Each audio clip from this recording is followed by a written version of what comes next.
Baik, saya lanjutkan ya. Eh, Memang saya ini belum jago dalam editing video, jadi kalau nanti di video pertama endingnya tadi agak kepotong, ya maklum ini karena saya masih pakai Bandicam yang belum ya premium, masih Bandicam yang gratisan jadi waktunya hanya 10 menit 10 menit. Baik ya, estimasi pada tahapan kelima tadi ya, saya tadi sudah menjelaskan bahwa contoh yang kali ini yang fungsi linear ya, model linear, kita menggunakan analisis regresi tidak kausalitas ataupun korelasional.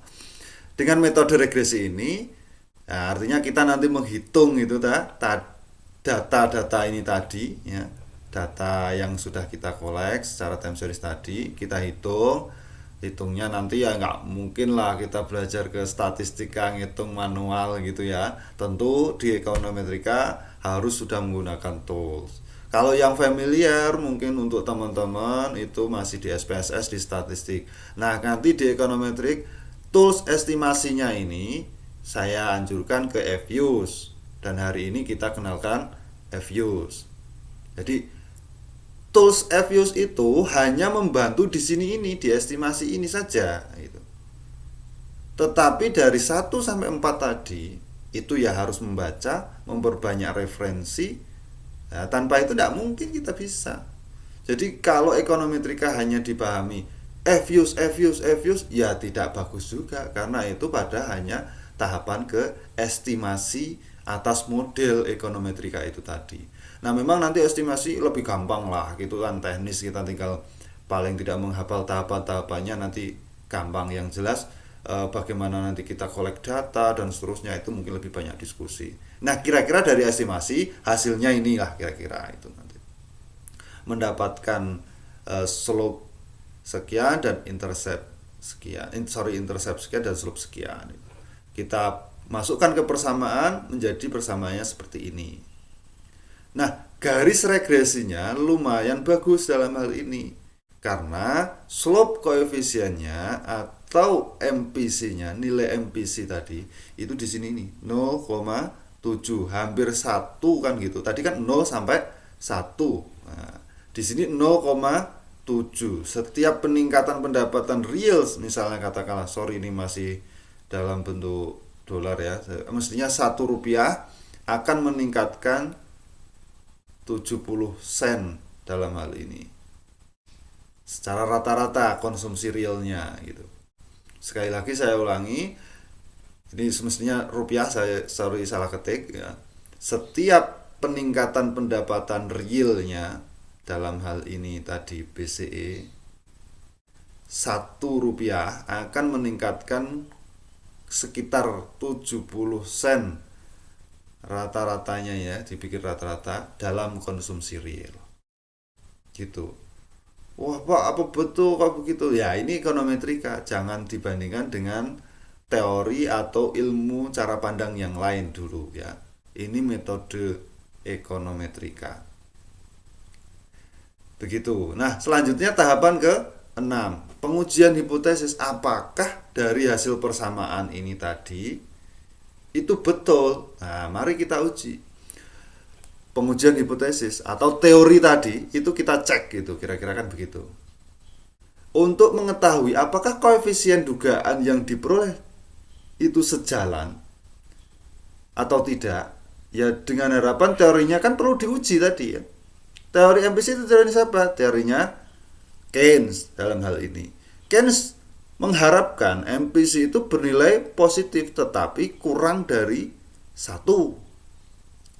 Tadi 0,7. Dalam kasus ini kita memperoleh MPC 0,7. Nah, sebelum mengkonfirmasi teori konsumsi Keynes, kita harus meneliti apakah angka dugaan berada di bawah 1.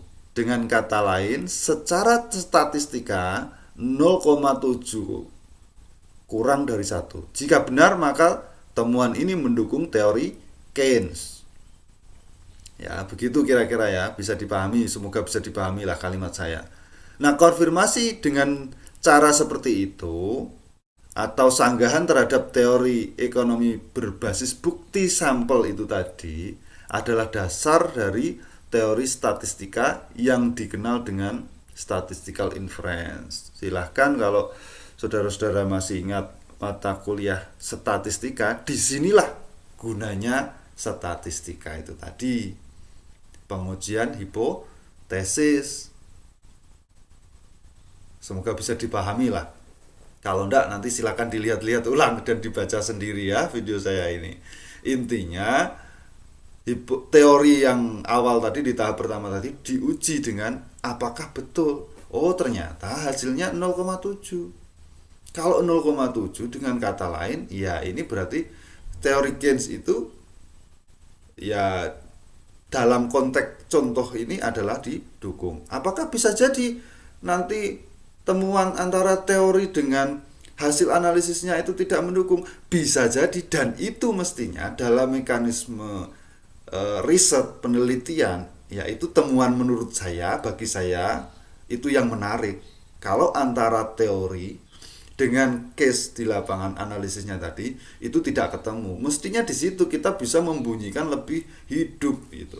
Tetapi kalau sudah temuannya mendukung, ya kira-kira improvisasi atau dalam hal ini kalau di ekonometrika itu istilahnya harus dijelaskan, ya agak kurang-kurang temuannya itu biasalah, ibaratnya datar gitu ya. Pada tahap ketujuh, peramalan atau prediksi. Kalau peramalan atau prediksi tinggal kita menghitung lah gitu kira-kira.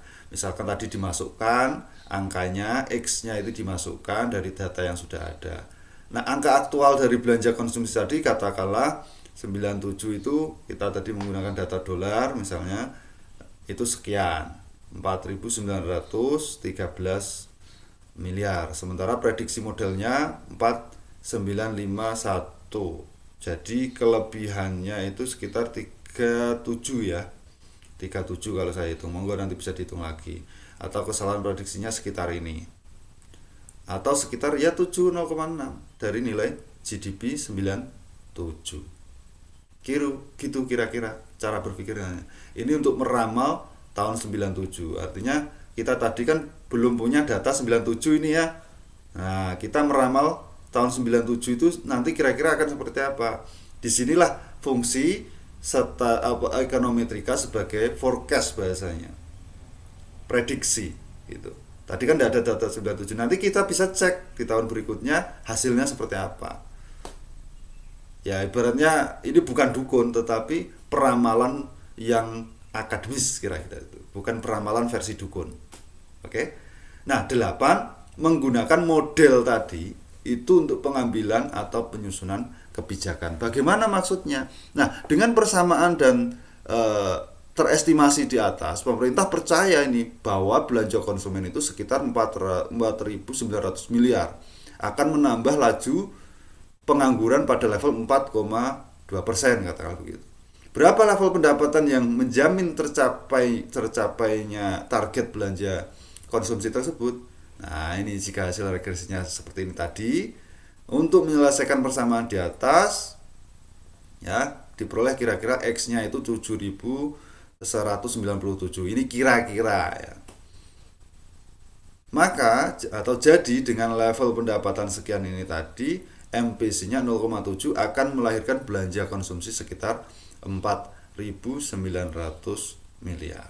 Ini artinya pemangku kebijakan dalam hal ini kalau kita bicara ekonomi makro adalah pemerintah. Dengan adanya analisis semacam ini, maka itu bisa menjadi reasoning untuk mengambil kebijakan-kebijakan makroekonomi. Dalam hal ini adalah tentang konsumsi masyarakat dan juga pendapatan pemerintah, gitu, pendapatan rata-rata di masyarakat. Mungkin begitu, semoga bisa memperjelas materi kemarin, ya. Materi kemarin artinya teman-teman bisa lebih paham lah, semoga karena saya hanya bisa itu dulu untuk lebih memahamkan atas model ekonometrika. Ini penting di awal. karena itu harus dipahami dan terus diulang-ulang. Terima kasih.